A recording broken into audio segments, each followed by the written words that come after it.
Beliau diminta untuk menyerahkan kedaulatan dan tidak mau. Itu modal adanya Republik. Karena tanggal 29 Desember tahun 49 dalam konferensi meja bundar ditanya, mana Indonesia?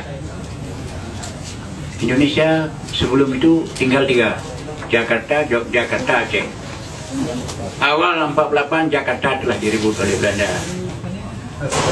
Akhir 48 Assalamualaikum warahmatullahi wabarakatuh, Yogyakarta sudah direbut oleh Belanda. Satu-satunya tinggal yang belum direbut kembali oleh Belanda, Aceh.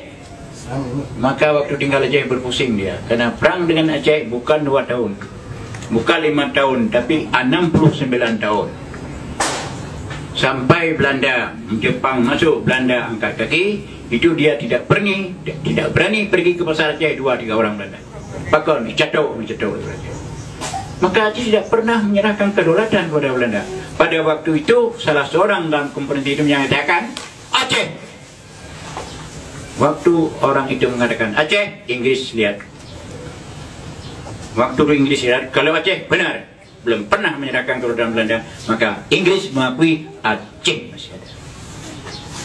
Maka diakui oleh dunia Islam semuanya.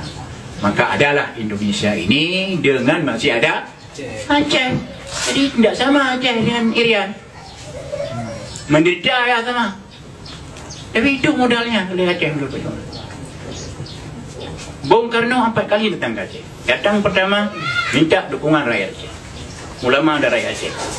Atas dasar apa saya bantu pada Abu Dawud beri? Atas dasar kebangsaan, saya tidak mau. Karena ulama-ulama dulu, pemimpin dulu Islam.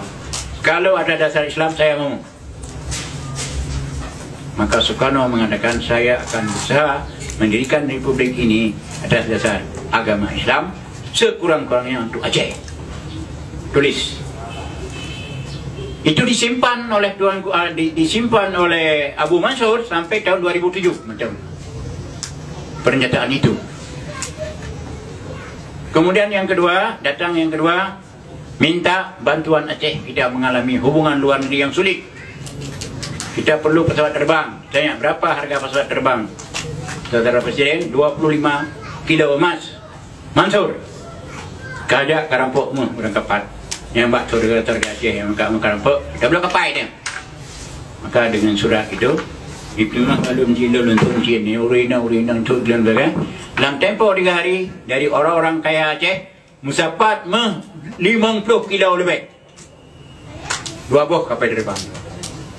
Tanda telah terima emas 50 sekian kilo dari Aceh untuk memberi pesawat terbang. Ditandatangani oleh Bung Karno, disimpan oleh Abu Mansur sampai 2007. Nyatanya menteri tanda terima 2 buah pesawat terbang, cikal bakal lahirnya Garuda. Sudah 2. Yang ketiga, minta supaya Abu boleh membangun TNI di Aceh. Di Aceh tidak ada TNI. Yang mana pasukan Mujahidin, Persindu pimpinan Ali Hashimi, tentera pelajar pimpinan Kolonel Yusuf. 3 ini dijadikan TNI di Aceh. 3 ini jadi TNI di Aceh. Ya, itu sudah tahun 48. Ya. Jadi oleh karena itu, maka modal pesawat tadi, modal radio rimba raya, ya. Kemudian apa lagi? Banyak sekali modal. Tetapi apa yang dibalas?